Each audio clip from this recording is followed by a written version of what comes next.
The New Orleans Pelicans have an interesting offseason ahead of them. After last year of trying to stay relative and win, some injuries really came into place that put this team towards the bottom. So is sticking towards that bottom route their best decision for success in the Western Conference? We'll be diving and exploring all of those questions and more revolving around the New Orleans Pelicans offseason in this video on Swish City, where we dive in and look at every single team's breakdown for this offseason and this new series. If you missed the previous videos, definitely go check them out. We already talked about the Wizards, the Jazz, and the Charlotte Hornets. But if you are just a New Orleans Pelicans fan and this is the team for you, let me know your thoughts down below in the comment section. Did I do the Pelicans right? Did I do the Pelicans wrong? And how would you fix this New Orleans Pelicans team? Without further ado, we're going to dive in and we're going to get into the news at hand today. So let's dive into it. Make sure to grab that snack.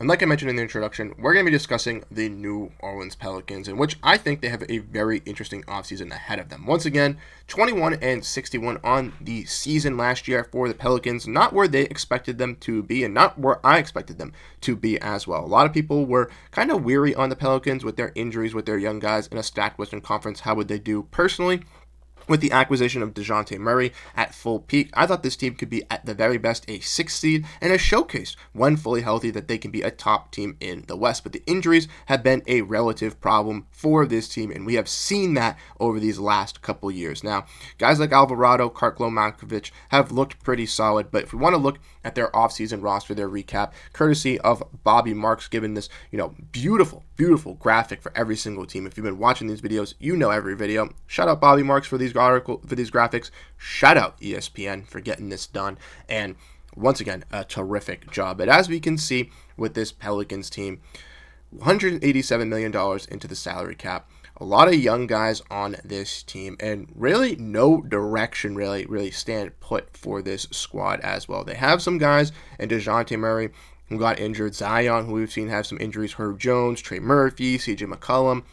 Even guys all the way into their depth had seen injuries. And that's why guys like Antonio Reeves on a non-guaranteed deal as a, two-way, as a second-round pick was able to really find himself. That's why a guy like Elfrid Payton and Brandon Boston Jr. were also allowed to kind of really find themselves on this team as well. And it's what's really sparked me to believe the Pelicans, in my opinion, should start to trend towards the bottom of this Western Conference, right?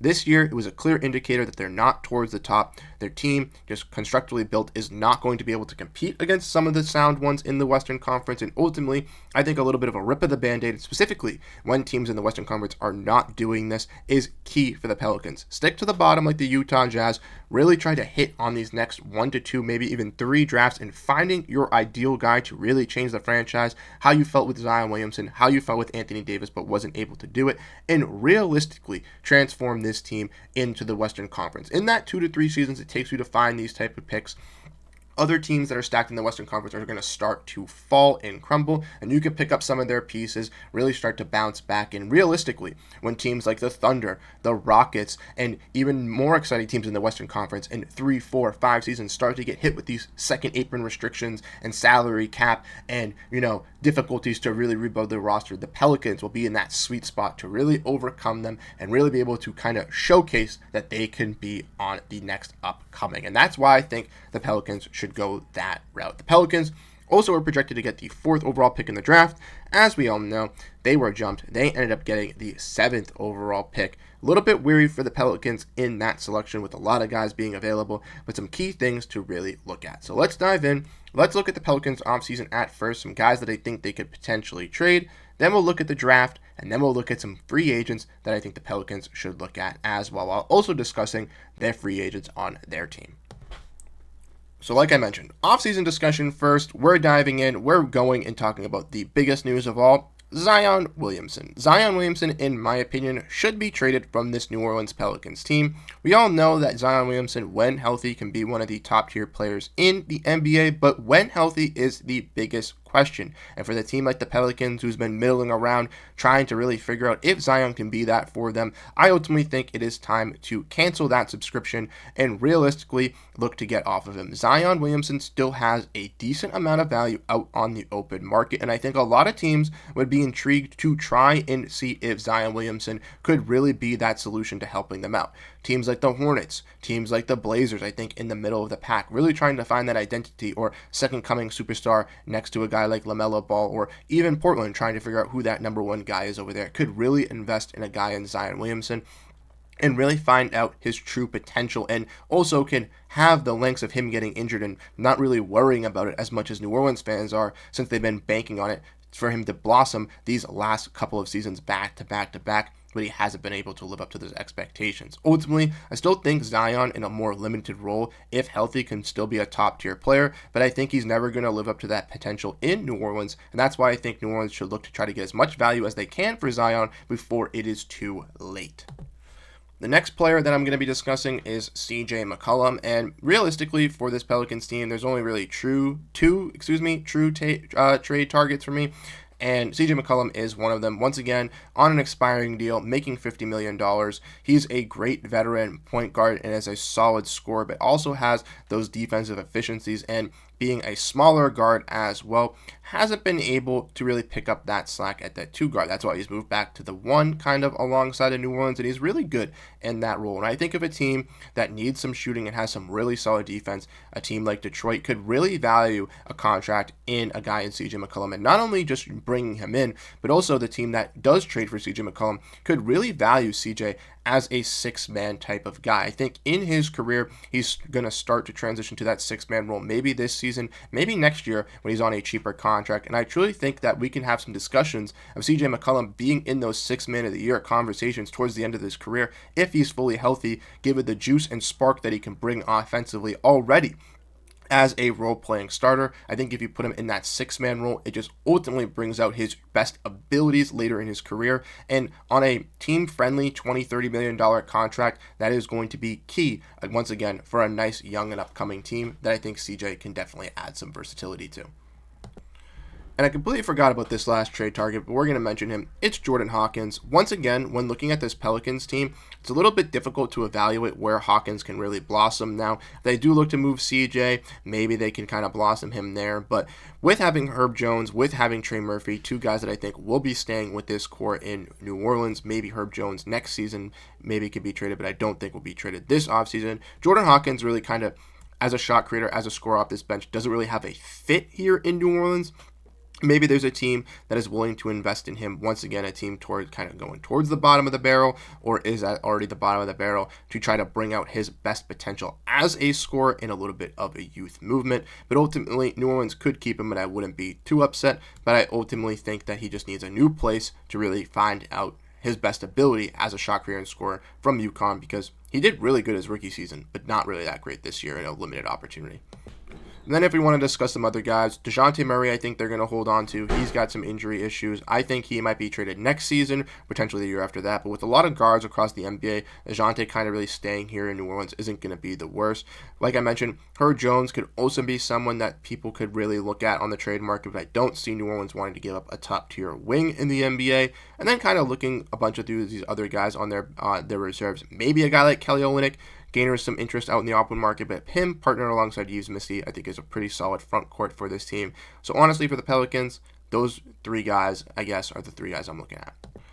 But next, let's dive into some draft talk here as we explore what the Pelicans should do with their number 7 overall pick, as unfortunately, like the top 4 teams in the NBA draft, they were jumped by Philadelphia, San Antonio, and the Dallas Mavericks. So when looking at New Orleans, what should they really address with this pick? Well, looking at mock drafts from looking at places, ultimately I have decided that I think that they should select Jeremiah Fears from Oklahoma. Once again, I've talked about him in previous videos as well when looking at some other teams near the draft, but I think at around the 7th pick, this is his ideal value. And for a team in New Orleans, once again, who's wants to invest in scoring, a guy who can really create his own shot, a guy who is going to be just given the rock and the tools as a young freshman. Jeremiah Fears is one of those guys who can maybe make a stamp for your franchise and really change the culture. Once again, a team like New Orleans looking to make moves, looking to reshuffle potentially Zion Williamson with their new general manager and looking to rechange this roster. I feel like Fears is kind of one of those guys who,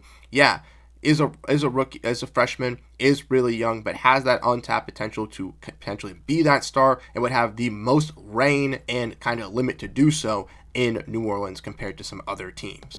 I also think that a guy in Kamun Malawak, depending on how this team wants to address the center position, is also someone that they should look at. Yes, they drafted Yves Missi last year. Yes, I did mention that they have a nice backup big in Kelly Olynyk, but Malawak can once again be another rim protector, another solid rebounder, and who knows, maybe he outplays a guy in Yves Missi and takes that starting role from him. We have seen teams who have had young centers draft center in the past or another position in the past, and those players higher in the lottery been able to take over those positions, and those teams still get some value from a guy in Yves Missi to help fill out another role. So I could see the Pelicans kind of leading into that if they fear Malawak can maybe compete with Missi or take over for Missi, leaning into him. But ultimately, I think a guy in Fears is a little bit better.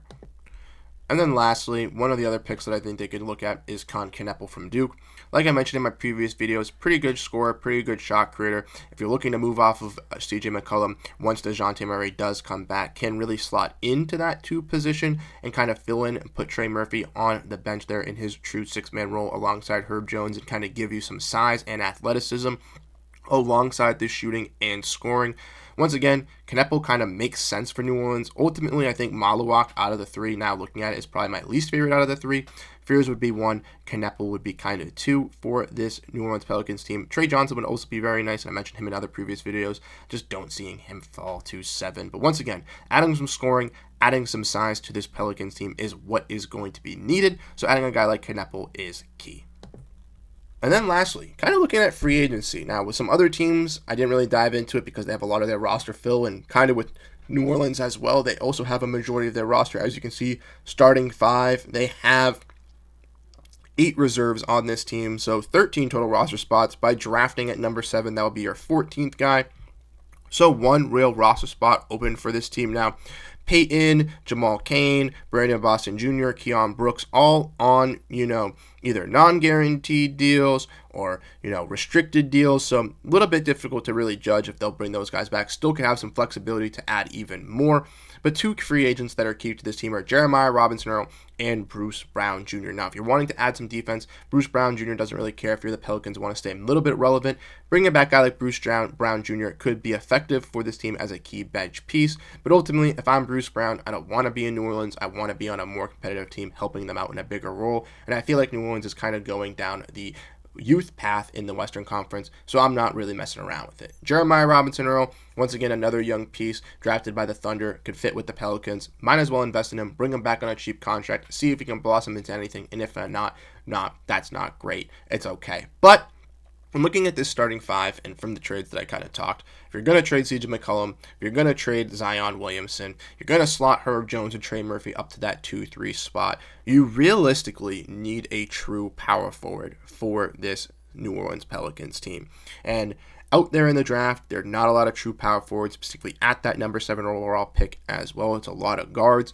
So I could see the Pelicans, with some salary cap, with some flexibility, actually going out there and being interested in signing some potential free agents. So let's dive in and let's look at this power forward group and some guys that I think could kind of make themselves known here. Now, it's not the biggest list of guys here in free agency, but if you're the New Orleans Pelicans, Marvin Bagley has provided himself to be a pretty solid defensive shot blocker and creator in Memphis. Do you want to take a shot at him?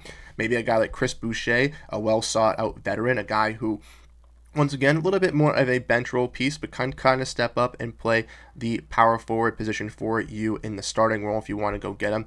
Pretty solid rebounder, pretty solid scorer, not the best three-point shooter, but pretty solid defender as well. Maybe you look at the likes of a little bit younger, maybe investing in a guy in Precious Achiuwa, who obviously with the New York Knicks having their restrictions and having to extend their big-time guys, could be looking to look elsewhere in their backup big room. Achiuwa could be, once again, a power forward / center that could really transcend and hasn't been given the biggest light in New York York and Miami. So maybe New Orleans is that place for him. And once again, another name that I think could really make sense, two more actually, is Bull and a guy in Gershon Yabusele. Yabu, obviously, home run pick, really looks solid in Philly, but I do see them keeping him here. Would kind of qualify the passing big that you really do need and that 3-point scoring. But Bull, someone who's looking for a new home, a new place outside of Phoenix. New Orleans could be that team that gives the lengthy power forward the option to kind of stretch the floor alongside one of their bigs if they do draft Malawak or draft Missy. But not only just that,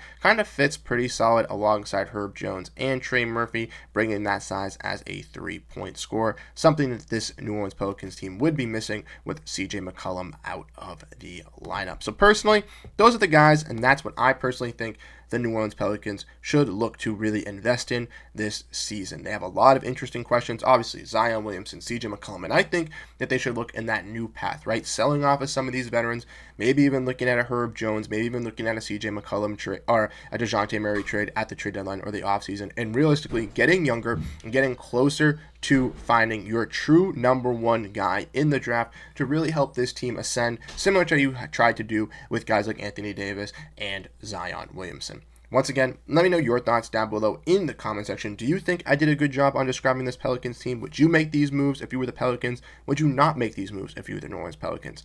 Let me know your thoughts. And once again, we're going to be having these videos come out, trying every single day for you guys on every single team as we get closer and closer to the offseason. Like I mentioned, we already have 4 of them out. So if you want to go check those, make sure to go check them out.